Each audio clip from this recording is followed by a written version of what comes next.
बहुत स्वागत एक बार फिर आपका कहानी कुर्सी की। मैं हूं सौरभ। स्टूडियो में हमारे साथ चारों मेहमान हैं, हर्षवर्धन त्रिपाठी जी, विजय त्रिवेदी जी, समीर जंगांवकर जी, राहुल महाजन जी। और देखें, अब आपको उत्तर प्रदेश की खबरें बताने वाला हूं। अखिलेश यादव ने कहा कि इतनी सीटें हैं, वो बहुत सारी सीटें बता दी उन्होंने, लगभग 200 सीटें ये देने वाली है भाजपा अपने सहयोगियों को। मतलब डर है ये सहयोगियों को देने का। मतलब उन्होंने कहा ये पीडीए वाले सब जो हैं, जाति वाले नेता जो हैं, इनको खुश करने के लिए बीजेपी इनको इतनी सीटें देगी। मतलब चुनाव जाति पे जा रहा है, पीडीए पे जा रहा है, मतलब मैं चुनाव जीत रहा हूं, ये अखिलेश यादव ने कहा। बीजेपी ने भी दावा कर दिया कि ये कांग्रेस को कितनी सीटें देने वाले हैं, वो बात में। अभी जो खबर आ रही है वो ये कि समाजवादी पार्टी के सीनियर लीडर आजम खान पर ईडी यानी प्रवर्तन निदेशालय का एक बार फिर एक्शन हुआ है। आज आजम खान से जुड़े ठिकानों पर ईडी की रेड हुई। रामपुर, सहारनपुर और दिल्ली में 10 जगहों पर ईडी की टीम ने छापेमारी की है। PMLA prevention of money laundering act के तहत यह कार्रवाई हुई है। मनी लॉन्ड्रिंग के आरोप में यह चल रही है कार्रवाई। आजम खान पर आरोप है कि सरकारी ठेकों से मिलने वाले पैसों की कथित तौर पर दूसरे रास्तों पर उनको डाइवर्ट किया गया। उन पैसों को बाद में यह पैसा जौहर यूनिवर्सिटी और उससे जुड़े ट्रस्ट के लिए संपत्तियां बनाने में और दूसरे कामों में इस्तेमाल हुआ। ईडी ये पता लगा रही है कि सरकारी ठेकों का पैसा किन लोगों, कंपनियों के जरिए ट्रस्ट या यूनिवर्सिटी तक पहुंचा। अच्छा, ये है पूरा मामला। एक बार इस पर रिएक्शन आया है इमरान मसूद का, कांग्रेस पार्टी के जो प्रवक्ता। इनको यूपी का प्रवक्ता डिक्लेयर नहीं कर देना चाहिए, ये सभी मामलों के प्रवक्ता, सभी मामलों के प्रवक्ता। लेकिन ठीक है, जिस पर पार्टी नहीं बोलती उस ये कला होती है, इसकी बात अभी करते हैं। आप सुनिए। लेकिन संजय राउत है सर, अभी संजय राउत बन रहे हैं कांग्रेस के। आजम साहब को इन्होंने बर्बाद कर दिया। कौन सी दुश्मनी राजनीति के अंदर इस तरह से नहीं निकाली जाती जो दुश्मनी आजम साहब से निकाली जा रही है। अब तक इनकी छापेमारियां चलेंगी। भाई, शिक्षण संस्थान को क्यों तबाह करना चाहते हैं आप? उसे अपने कब्जे में लेकर के चला लो यार। बहुत सारे तरीके हैं, रेगुलराइज करने के तरीके हैं, उसे क्यों बर्बाद करने पर तुले हुए हैं? अब क्योंकि जौहर यूनिवर्सिटी से जुड़ा हुआ मामला है, तो इससे पहले भी यूपी सरकार ने तो एक वक्त तय ही कर लिया था, मतलब रामपुर प्रशासन ने, कि वो सारी कई बिल्डिंगें अवैध हैं, ज़्यादातर ही उनको गिरा दिया जाएगा। वो तो बाद में फिर कोर्ट ने उसको रोक दिया था। और आजम खान बीच में कुछ वक्त के लिए जेल से बाहर आए थे, लेकिन फिर अब वो दोबारा किसी मामले में जेल के अंदर बहुत सारे मामले हैं। और पिछले मेरे ख्याल से 2.5-3 बरस जो हैं उनके, ये जेल में ही बीते हैं। पैन कार्ड के मामले में अंदर है, पैन कार्ड है, वो है, बर्थ सर्टिफिकेट का है बेटे का। लेकिन अभी जो ईडी ने छापेमारी की, बड़ी इंटरेस्टिंग है वो। हाँ सर। और रामपुर में उनके जो जौहर यूनिवर्सिटी वहाँ पर, और ईडी का ये कहना है मतलब कि इनके बेटे ने और उन्होंने जेल में रहते हुए पैसों का हवाला का ट्रांजैक्शन करवाया वहाँ पर। और सहारनपुर में इनका जो सीए दीपक गुप्ता है, सहारनपुर में रहते हैं, उनके घर और ऑफिस पे ईडी ने छापेमारी करी है। और खबर आ रही है कि इनके सीए ने आजम खान के कहने पर जो हवाला के माध्यम से पैसा इन्होंने कमाया था और जो तमाम बाकी देशों में रूट किया था, कई पैसा इन्होंने फॉरेन से वापस दुबई से, गल्फ से इंडिया के अंदर आजम खान ने पैसा मंगवाया है जो बाहर रूट किया था। तो पैसा फॉरेन से ट्रेवल होकर भी इंडिया में पहुंचा है, कई पैसा इंडिया से बाहर फॉरेन हवाला के माध्यम से गया है। तो मुझे लगता है कि उसमें यूनिवर्सिटी का एंगल क्या है? वो पैसा यूनिवर्सिटी के लिए आया, पैसा यूनिवर्सिटी में भी लगा और तमाम कोई लैंड के पेमेंट्स भी ड्यू थे, उसके पेमेंट आया तो पैसा बाहर किया। चूंकि इनको डर लग रहा था कि अब योगी सरकार पूरी जांच करवाएगी, तो पैसा इन्होंने पूरा बाहर भिजवा दिया। एक बात पॉलिटिकल एंगल पर बात करता हूं। आज अभी सत्येंद्र जैन गिरफ्तार और अब इनके आरोप क्या है? आरोप ये है कि आपने जौहर यूनिवर्सिटी के लिए जो प्राइवेट ठेकेदार है, जिनको गवर्नमेंट के ठेके मिले थे, उनसे पहले ट्रस्ट में पैसा लिया जो कि यूनिवर्सिटी का ट्रस्ट है। उसके बाद वहां से जो पैसा है आपने यूनिवर्सिटी को बनाने में लगाया। ये पूरा जो है इशू है। अब इसमें पैसा कैसे रूट हुआ, किन कंपनियों के जरिए? यूनिवर्सिटी तो सरकारी नहीं है सर, यूनिवर्सिटी तो ट्रस्ट की है। नहीं, आप समझिए। हाँ, मतलब प्राइवेट कॉन्ट्रैक्टर्स ने गवर्नमेंट ठेकों को लेने के लिए जो पैसा इनको दिया, वो कैसे दिया? वो दिया ट्रस्ट में। जौहर जो सरकारी ठेके लेने के लिए ठेकेदारों ने इनको रिश्वत दी, जो कि पैसा दिया गया और वो यूनिवर्सिटी के ट्रस्ट में डाल दिया, ट्रस्ट में दिया और उसके जरिए यूनिवर्सिटी को फॉर्म किया गया या बनाया गया। ये पूरा मामला है, इसी के जरिए सारी जांच चल रही है। और अब तो इनकम टैक्स डिपार्टमेंट जो है ये वो सारे मामले देख रहा है जहां पर रिमिटेंसेज डोनेशन के रूप में दिया गया, मुझे बताया गया। जो रिमिटेंसेज हैं, इनकम टैक्स डिपार्टमेंट अब सारे नागरिकों की जांच कर रहा है। जो रिमिटेंसेज जो हैं, जिन लोगों ने पैसा बाहर, ये भी खबर आई आज जांच हो रही है कि विदेश से जितना पैसा आ रहा है बाहर जा रहा है, उसकी रिमिटेंसेज आ रही हैं या जो आ रही हैं जा रही हैं, सबका चेकिंग हो रही है। इनकम टैक्स डिपार्टमेंट सबकी चेकिंग करेगा। बताइए त्रिपाठी जी, कहाँ रुकेगा मामला? नहीं, देखिए, मतलब आजम खान के ऊपर जो मामले हैं वो यूं ही नहीं हैं। और कई बार तो ये भी लगता है ना, मैं तो इस मामले में बड़ा प्रसन्न होता हूं कि अगर ऐसे लोगों के खिलाफ कार्रवाई हो पाए तो हमारा तो सारा मतलब जिसको पहले भी मैंने कहा, मैं बार बार ये कहता हूं कि ऐसे मामले हो ही नहीं पाते हैं।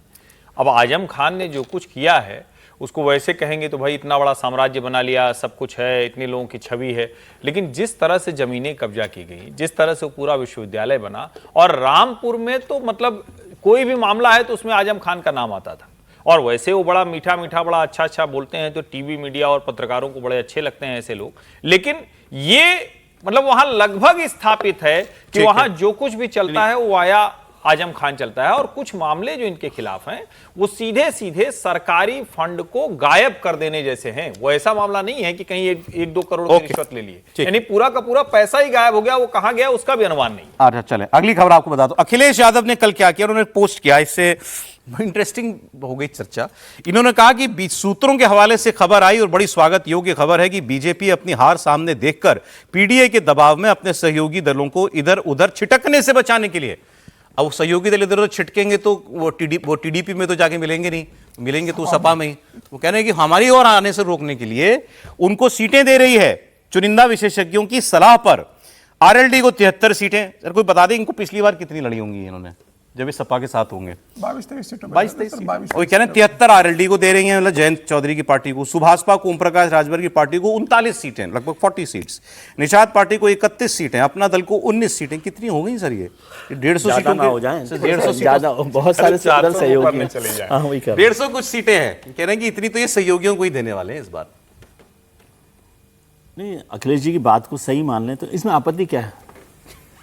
मेरे को अभी एक तो ये बात नहीं समझ में आई कि भाई क्या उनको लग रहा है, ये तो उनकी स्ट्रेटेजी भी तो हो सकती है। मान लीजिए अखिलेश जी की बात को हम सही मानते हैं, 162 का आंकड़ा दे दिया उन्होंने, तो उसमें स्ट्रेटेजी में क्या प्रॉब्लम, मतलब ये उनकी स्ट्रेटेजी हो सकती है ना, इसमें लीगल पॉलिटिकल क्या ऑब्जेक्शन है मुझे नहीं लेकिन बात कह रहे हैं 162 सहयोगियों को देगी बीजेपी, खुद लड़ेगी 240 या 241 सीट।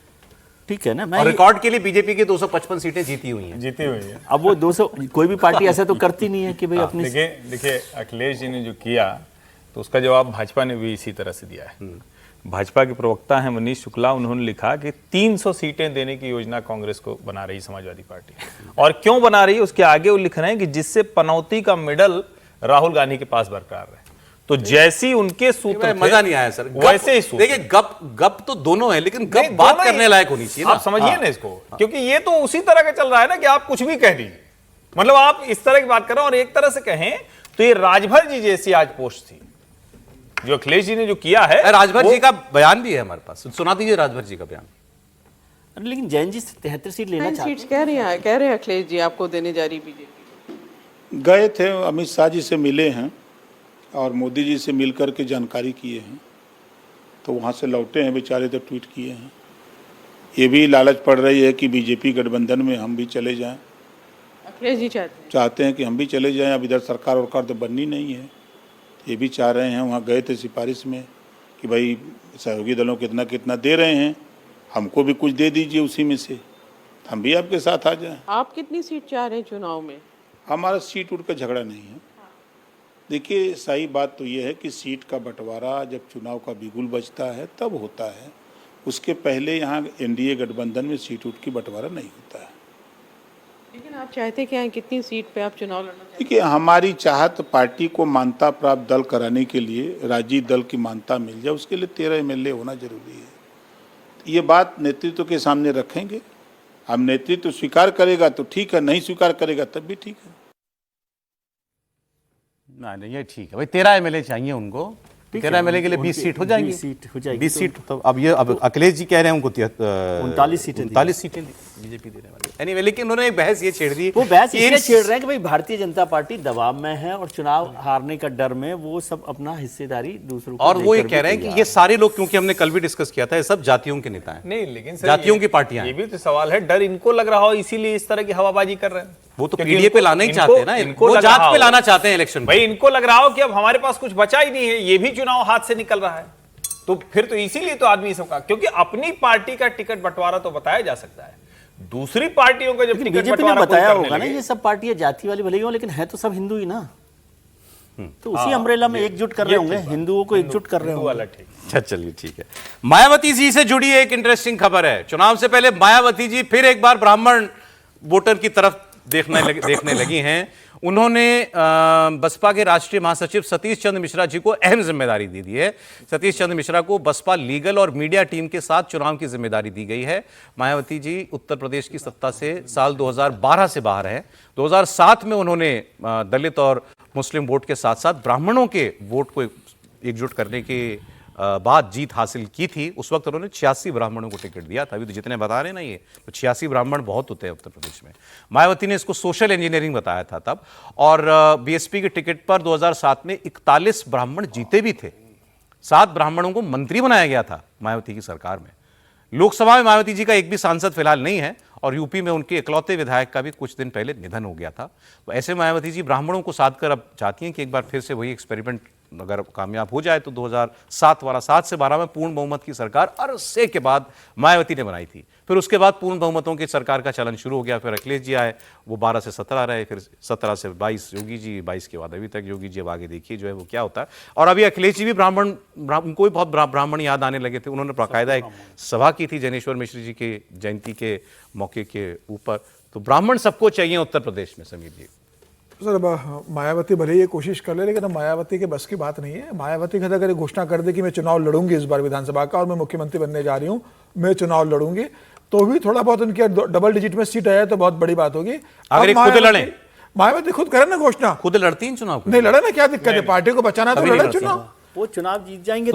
सीएम भी उससे थी। हाँ, विधान परिषद चली, लेकिन आप चुनाव लड़िए ना। जो पार्टी जिस हालत में चली गई है आपकी, आपका भतीजा राकेश आनंद आपके लिए वहां पर कर रहा है, आप अब सतीश चंद्र मिश्रा को चुनाव की प्रभारी मीडिया की जिम्मेदारी दे रहे हो। सतीश चंद्र मिश्रा क्या हम ब्राह्मणों को आज की तारीख में जोड़ लेंगे? 2007 और 2026 के अंदर बहुत लंबा फासला हो चुका है। अब तो योगी आदित्यनाथ की 10 साल की सरकार वहां पर हो चुकी है। ब्राह्मण हिंदुत्व और योगी आदित्यनाथ की सरकार का कामकाज देखने के बाद, और क्या मायावती ने कभी उत्तर प्रदेश में जमीन उतरकर काम किया है? संगठन के लिए मायावती ने कभी काम किया है? सर, वो काम जो जैसे भी करती हैं वो ऐसे ही करती हैं। ऐसा नहीं है ना सर, राजनीति अब बदल गई है। अब तो मायावती को उतर के काम करना पड़ेगा ना। घर में बैठ के आप सोचो कि भाई मैं अपने हिसाब से टिकट बांटूंगी, सत्ता में लौटूंगी, वो संभव नहीं है। अब मायावती की राजनीति खत्म हो गई है। अब मुझे नहीं लगता कि मायावती सतीश चंद्र मिश्रा को बना दे या किसी आकाश आनंद को बना दे या खुद कर ले। अब वो अपना जाटो वोट बैंक बचा ले, वही बहुत बड़ी उपलब्धि ऐसा लगता है। नहीं, ये सारा ब्राह्मण इसलिए हो रहा है कि सबको लग रहा है कि ब्राह्मण भारतीय जनता पार्टी से नाराज है, और इसीलिए अभी द्विवेदी साहब को भेजा क्या है वहाँ पर भारतीय जनता पार्टी की नई टीम में। तो ब्राह्मणों को एक वोट बैंक है, जो बड़ा वोट बैंक था, जिसको लेकर लग रहा था पहले कांग्रेस के पास होता था एक जमाने तक, फिर भारतीय जनता पार्टी के साथ हो गया था। अब उनको लग रहा है 1 लाख से ज्यादा वोटों से हारे बस्ती से। वैसे ब्राह्मण खुद 1 लाख से ज्यादा वोटों से हारे। 24 में तो बड़े बड़े हारे। तो नहीं, वो तो हारना जितना तो ठीक है। मैं कह रहा हूँ ब्राह्मणों के एक वोट बैंक को लेकर एक नया फोकस चल रहा है, और उनको लग रहा है कि भारतीय जनता पार्टी में ब्राह्मण नाराज है या उनको मौका नहीं मिला, तो उसको कैसे अपनी तरफ लाए। मायावती जी के पास एक अनुभव रहा कि भाई उन्होंने सरकार बना ली थी एक बार पूर्ण बहुमत की ब्राह्मणों के साथ, तो वहाँ चल रहे। लेकिन अभी मायावती जी का तो पंडित जी बता सकते हैं, त्रिपाठी जी के चुनाव लड़ रहे हैं कि नहीं लड़ रहे हैं, कितना बड़ा लड़ रहे हैं, वो अलग इशू है। लेकिन भारतीय जनता पार्टी क्या ब्राह्मणों को साथ लेकर चल रही है, नहीं चल रही, ये एक मैसेज वहाँ पर जाएगा। पिछली बार भी जो हुआ, बैठक हुई विधानसभा विधायक, बाकीपुर ने डर बिठा दिया है। बाकीपुर के चुनाव परिणाम ने, हाँ, बाकीपुर के चुनाव ने भी उसको डराया है। तो भारतीय जनता पार्टी सबसे बड़े उस पर बैठी हुई है ना कि भाई उसको हैट्रिक लगेगी कि नहीं लगेगी, योगी साहब किस तरह से लड़ेंगे। और अभी तो योगी साहब विधायक हैं क्या? चुनाव लड़ा था उन्होंने? कहाँ से चुनाव विधायक लड़ा? मुझे तो याद नहीं है। आप उसको आरोप के तौर पे जेन्युइन पूछ रहा था। नहीं, मैं जेन्युइन तरीके से पूछ रहा हूँ। तो विधायक तो वो भी नहीं है।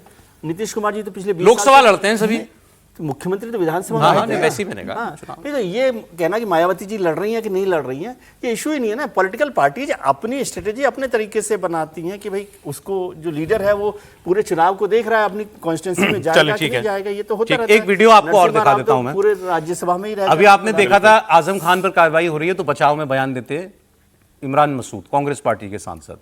अब क्या हुआ ग्राउंड पर, एक देखिए, एक मीटिंग होती है उत्तर प्रदेश में दिशा नाम से, उसमें जो है सारे स्थानीय प्रशासन के लोग होते हैं, विधायक भी होता है, सांसद भी होता है। करेक्शन कर दो, 2022 में योगी चुनाव लड़े विधानसभा का। अच्छा, एमएलए है योगी। तो यहां पर वही इमरान मसूद जो हैं ये कांग्रेस पार्टी के विधायक से भिड़ गए। आशु मलिक नाम है इनका, सपा के ये विधायक हैं और देखिए वहां क्या हुआ। सहारनपुर का मामला, सहारनपुर के लोकसभा सांसद हैं वो, यहां दिशा कमेटी की मीटिंग चल रही थी, सांसद इमरान मसूद अध्यक्षता कर रहे थे, कभी कभी राहुल गांधी भी करते हैं ऐसी मीटिंगों की अध्यक्षता, और विधायक आशु मलिक वहां पर मौजूद थे। दोनों में एक अधूरे बने नाले को लेकर बहस हो गई और बाकी लोग बस नाले को लेकर बहस नहीं हुई। हाँ, फिर ये डेवलपमेंट कोऑर्डिनेशन मॉनिटरिंग कमेटी की मीटिंग थी।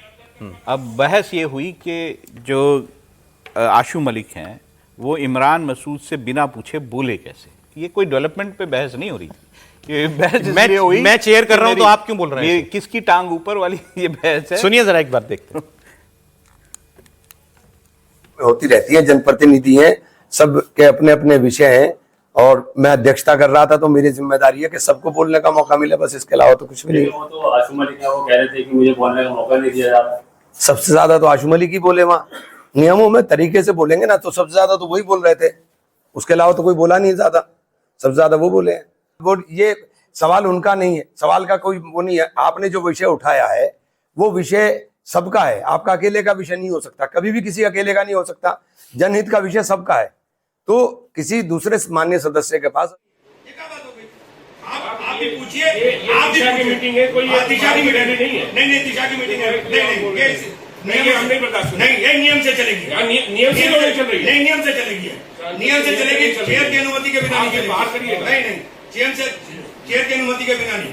पहले माननीय सदस्य आप अपने सवाल पूरा करना, उसके बाद आप सवाल तो हमारा है, जब हम संतुष्ट नहीं है जवाब से, आप आगे थोड़ी ना बढ़ गए ना। माननीय विधायक जी, मदद की तो आप गलत जानकारी को दे रहे हैं। जब हम कह रहे हैं कि पीएमजीएसवाई से वो जो गांव के अंदर तक का नाला उन्होंने आगे का छोड़ दिया था, गांव से बनाने में, प्रधान के और प्रमुख के बनाने में वह विवाद था, क्योंकि नाला वो इतना उनके पास पैसा नहीं है जो आगे तक बना सके। उनके पास ग्राम पंचायत के पास उतना पैसा अगर होता, वो उस पर विवाद है, वो ब्लॉक से उससे बन ही नहीं सकता। वो इन्होंने पिछली बार हमें तो ये हुई बहस, ठीक ही कह रहे हैं वो, उन्होंने कहा ना कि मेरी अनुमति की बिना नहीं बोलेंगे आप। बात नाला पूरा करने को लेकर नहीं हो रही। विधायक ने बोला अरे हम यहाँ कोई समोसा खाने थोड़ी आए हैं, तो कहना आपको खिला कौन रहा है समोसा? उसको कहते मेरी बात नहीं, मुझे जवाब देखिए जो विकास है वो तो मतलब पीछे रह गया। यहाँ पे तो ये है कि कुर्सी पे कौन है। चलिए खैर ये सब चलता रहता है। नहीं, लेकिन इसमें आप लोग हर जगह पॉलिटिक्स देखते हैं, यहाँ पॉलिटिकल खबर देखिए ना। ये समाजवादी पार्टी और कांग्रेस के जनप्रतिनिधियों के बीच की बहस है। उनको अपनी जगह दिखाना है कि अपर हैंड किसका है। आशु मलिक समाजवादी पार्टी के विधायक हैं, इमरान मसूद कांग्रेस के सांसद हैं। लोकल लेवल पर असली लड़ाई वो है, और इससे भी आप अनुमान लगाइए जिसकी अभी आप बात कर रहे थे, तो अखिलेश जी को इस चुनौती से भी जूझना है। ये सामान्य चुनौती नहीं, और ये कोई एक जगह की नहीं होगी, लगभग हर जिले में ऐसी ही चुनौती खड़ी होगी। तो ठीक है, वो राहुल जी के साथ अच्छा वाला समझौता कर लेंगे, लेकिन जमीन पर समझौता हो पाएगा क्या, ये सबसे बड़ी बात है। लेकिन कोई ऐसा, कोई हर जगह कोई ऐसा टक्कर लेने वाला नेता कांग्रेस के पास होना भी नहीं होता, लेकिन वो लोकल लेवल पर ऐसी लड़ाइयां चलती रहती है। कांग्रेस के पास नहीं होगा तो सपा वाला दबेगा, तो उसका भी तो उंगली दबेगी ना। नहीं, एक बात लेकिन आशु मलिक जी को वो शिप में बैठ जाना चाहिए था इमरान। नहीं, एक बात बिल्कुल सही है, बड़े हर्षवर्धन जी बोल रहे हैं कि ये दिखाता है कि वहां पर जो दो अपोजिशन वाले ग्रुप हैं जिनको मिलकर चुनाव लड़ना चाहिए, उनमें किस तरह का कोऑर्डिनेशन या किस तरह मैं थोड़ा सा इसको थोड़ा लोकल लेवल की बात, लोकल लेवल है, वो लोकल लेवल पे दिखाना पड़ता है कि भाई हम लोग बैठे। सहारनपुर के विधायक और सांसद, गौरव जी, चुनाव लोकल लेवल पर होता है, विधानसभा में जा रहे हैं। सर हरजीत वो उदाहरण बता देंगे, यूपी में एक सांसद ने जूतों से पीट दिया था अपनी पार्टी के विधायक को। अब चूंकि वो नहीं रहे तो इसलिए मतलब जूतों से पीट दिया था सांसद ने। बिल्कुल। अच्छा जी, चले अगली खबर पर बढ़ते हैं। एक कंट्रोवर्सी कल से चल रही है, आपके पास ये पहुंची हुई, अखबारों में भी छपी हुई है। PM cares fund. PM care fund शुरू हुआ था कोरोना में, कोविड काल में, और उस वक्त जो इमरजेंसी खर्चे करने थे, जैसे वेंटिलेटर लेना था, ऑक्सीजन का बंदोबस्त करना था, वो एयर कॉन्सेंट्रेटर लेना था, इस तरीके की चीज़ें जो थी बिल्कुल इमरजेंसी नीड की, उन पर खर्चा करने के लिए एक फंड बनाया गया था। उसको नाम दिया था पीएम केयर फंड। ये पीएम केयर फंड जो है, ये कोई वैसा फंड नहीं है जैसे पीएम रिलीफ फंड होता है या और चीफ मिनिस्टर्स रिलीफ फंड होता है। ये वैसे फंड नहीं है ये, क्योंकि उनके प्रॉपर ऑडिट वगैरह होते हैं, सब होते हैं सरकारी सिस्टम में। ये जो पीएम केयर फंड है, आरटीआई से भी बाहर है। ये आरटीआई से भी बाहर था, और आलोचना ये होती थी कि इसके बारे में कभी जानकारी नहीं आती हमको कि इसमें कितना पैसा है, कितना खर्च हुआ, कहाँ खर्च हुआ, क्योंकि इसकी ऑडिटिंग वगैरह वो प्राइवेट लोग करते हैं। अब इसकी जानकारियां दी गई हैं। तो कोविड में तो खूब खर्चा हुआ इस फंड से। 2025 में पीएम केयर्स फंड में घरेलू दान 30% घट गया और करीब 479 करोड़ रुपए रहा। विदेशी दान में भी कमी आई, 18% घट गया, 92 करोड़ 80 लाख रुपए विदेशी दान आया। ऑडिट रिपोर्ट यह बताती है कि 2024 के फंड में टोटल रकम 7,173 करोड़ रुपए हुई। 2025 में यह रकम 8,452 करोड़ रुपए होगी। तो यह अचानक कैसे बढ़ गई? तो यह इसलिए बढ़ गई कि इसको एफडी करा दी गई। इस पैसे की सरकार ने 90% से ज्यादा पैसा जो इस फंड का था उसको एफडी में डाल दिया। तो वो जो आया ना कई सैकड़ों करोड़ रुपया एक्स्ट्रा, वो ब्याज का पैसा आया। तो फंड तो बढ़ रहा है, दिक्कत है कि फंड खर्च नहीं हो रहा। 2025 में कुल जो खर्च था वो 87,85,000 रुपए का हुआ। कितने में से? 8,500 करोड़ रुपए का फंड जहां पर हो, उसमें से 87 लाख रुपए और या 88 लाख रुपए कमोबेश उतना ही खर्च हुआ। ये परसेंटेज बनती है शायद 0.01%। 0.1%। ये सवाल हो रहा है कि ये फंड खर्च क्यों नहीं किया जा रहा? फंड बढ़ तो रहा है, इसको किस चीज के लिए बचा के रखा गया है? पीएम केयर्स फंड में चिल्ड्रन स्कीम पर 87,84,000 रुपए खर्च किए गए। ये चिल्ड्रन स्कीम क्या है कि कोरोना में जिन बच्चों के माता पिता दोनों चले गए, दोनों की मृत्यु हो गई, तो उनकी शिक्षा का रखरखाव का खर्चा इस फंड से जाता है। और जब वो 18 साल के हो जाएंगे तो उनको 10 लाख रुपया एक निधि के रूप में उनको मिल जाएगा। तो ये सारा मामला है। ये फंड बढ़े और फंड खर्च ना हो तो फंड का फायदा क्या, ये एक सवाल है। और इस पर वो अभिजीत दीपके को हम सुना रहे थे आपको, उन्होंने कहा कि भाई अगर 8 करोड़ रुपए भी मान लो कि एक स्कूल पे खर्च होता है तो 8,500 करोड़ रुपए प्रधानमंत्री फंड में अगर हैं तो 1,000 बढ़िया स्कूल, टॉप स्कूल जो है वो सरकार बना सकती है। तो खर्च तो करे, बैठा के रखने का क्या मतलब है इस पैसे का? सर बताइए। देखिए दो कंट्रोवर्सी उचित है। पहले तो देखिए 2 सवाल हैं इसमें। एक ये है कि फंड ओपेक क्यों है, पहला सवाल ये है। ओपेक मतलब इसके बारे में जानकारी क्यों नहीं होती सार्वजनिक? दूसरा सवाल ये है कि ये अगर लोगों की भलाई के लिए बनाया गया था तो उसमें खर्च क्यों नहीं किया जा रहा? दोनों ऐसे सवाल हैं, मेरे ख्याल से जनता के उचित सवाल होंगे ये, कि ये बताया जाना चाहिए सरकार की तरफ से कि इस फंड को या तो खर्च क्यों नहीं किया गया और आगे की क्या योजना है इसे खर्च करने की, किस मामलों में ये खर्च किया जाएगा, क्या सरकार ने सोचा है या प्रधानमंत्री ने सोचा है कि वो इस फंड को कैसे सरकार के पास पहले हर मद में खर्च करने का एक मैकेनिज्म होता है। हर जगह वो डिजास्टर के लिए भी करती है तो अलग से उसके पास मैकेनिज्म होता है। तो आप ये कह रहे हैं कि इसको ठीक है, ये खर्च क्यों नहीं हो रहा, ये भी सवाल है। करोगे कहां ये तो बताना पड़े, बताए सरकार। कब करोगे ये भी छोड़ दो, कहां करोगे ये तो बताओ। ये सवाल ठीक है पूछना? नहीं, पहला सवाल ज्यादा महत्वपूर्ण है कि ट्रांसपेरेंट क्यों ना हो। अब तो बता ही दिया ना सरकार ने, लेकिन ऑडिट करके नहीं, बताने से नहीं होता ना, ये कोई मर्जी का काम थोड़ी है। ये आप फिर वही एहसान जैसा बात करते भी बता दिया। ये सिस्टम में होना चाहिए ना कि ट्रांसपेरेंट हो, मुझे जिस दिन पूछना हो, मुझे जिस दिन जानना वो हो। यदि ऐसा होना चाहिए और है तो भी अच्छी बात है। मैं कह रहा हूँ ट्रांसपेरेंट हो। और पीएम केयर फंड है तो वो लोगों की भलाई के लिए यही बनाया, प्रधानमंत्री जी ने अलग से बनाया। पीएम रिलीफ फंड के बाद केयर फंड बनाया, तो उसको अकाउंट को बढ़ाने का कोई मायने नहीं है ना। वो ज़्यादा से ज़्यादा पैसा जनता के रिलीफ के लिए खर्च हो। और इसमें जो मुझे दिक्कत लग रही, क्योंकि बजट का आपने जो कहा ना कि हर एक खाते में पैसा होता है, तो वहाँ लगता है पीएम केयर फंड को वो स्पेशल किसी प्रोग्राम के लिए, किसी चीज के लिए खर्च करना चाहते। जो आपका सवाल है, जो इनका सवाल है, उसका उत्तर मैं दे दूं। जो सरकारी उत्तर है कि क्यों इसकी जानकारी आरटीआई में क्यों नहीं है, क्यों हर वक्त हम नहीं पूछ सकते इसके बारे में। Because the trust does not draw from the consolidated fund of India. Bharat सरकार के कंसोलिडेटेड फंड का हिस्सा नहीं है ये उससे अलग है। It bypasses the constitutional oversight of the CAG. It uses independent private chartered accountants, a setup that transparency groups argue masks deep structural accountability. मोटे तौर पर भारत सरकार के पैसे के तौर पर नहीं देखा जाता इसको। तो फिर इसको पीएम केयर फंड मत करिए ना, Bharatiya Janata party care fund कर दीजिए। लेकिन सर इसमें लोग तो सारे भारत का सरकार नाम के अगर उसमें शामिल है तो ऐसा लगता है ना कि सरकार के पास पैसा आ रहा है और लोग जो दे रहे हैं वो भी भारत सरकार को पैसा दे रहे हैं। और मुझे इसमें कोई आशंका नहीं लग रही, लेकिन क्यों ये भी क्लियर करने, पैसे में कोई गड़बड़ नहीं हो रही है। मैं कह रहा हूं, और अच्छे काम के लिए लगाया जा रहा है तो उसको ट्रांसपेरेंट रखना बेहतर होता है हर सिस्टम में। देखिए इसमें मैं एक चीज, किसके लिए फंड यूज किया जाना था? रिलीफ एंड असिस्टेंस, दूसरा हेल्थ केयर इंफ्रास्ट्रक्चर, तीसरा रिसर्च, चौथा फाइनेंशियल ग्रांट्स। क्या किया गया? सवाल मैंने ये पहले खर्चा हुआ है इसमें, ऐसा नहीं कि खर्चा नहीं हुआ। मैं अभी पहले बहुत हुआ इसमें। अभी क्या किया गया? तो मेरा ये कहना है कि कोई स्ट्रक्चर वे तो होगा ना। मैं ये नहीं कह रहा इसमें कोई गड़बड़ है। आप जब ये कहते हैं कि भाई उसको उसमें नहीं रखा गया आरटीआई के दायरे में, सवाल तो इतने लोगों को स्कॉलरशिप देंगे, इतने लोगों को ब्रेक का भी समय हो गया। 1400 करोड़ रुपया कोविड वैक्सीन के लिए खर्च हुआ था इसी फंड से। मेक इन इंडिया वेंटिलेटर्स के लिए 2000 करोड़ रुपए, ऑक्सीजन जनरेशन प्लांट्स के लिए 201 करोड़ रुपए, माइग्रेंट वेलफेयर रिलीफ के लिए 1000 करोड़ रुपए। ये सारे खर्चे भी इसी हो फंड गया से हुए। 2020 में। आगे क्या करना है ये बताएं। शॉर्ट पहली बात तो कोई भी आप कह दें, कोई बाईपास करें, ट्रांसपेरेंसी होनी ही चाहिए, नंबर 1। और नंबर 2 ये, चूंकि आपने खर्च करना कम कर दिया तो आपको पैसे आना भी कम हो गए, ये भी जरा ध्यान रखिए। जब आप खर्च कर रहे होंगे, बता रहे होंगे नियमित तौर पर, खर्च तो क्यों लोग नहीं कर रहे हैं नियम सर? के ब्रेक लेना पड़ेगा। खर्च इसलिए नहीं कर रहे कि तो आप भी साथ में है कि मोर ट्रांसपेरेंसी एंड एक्सपेंडिचर हो, होनी ही चाहिए।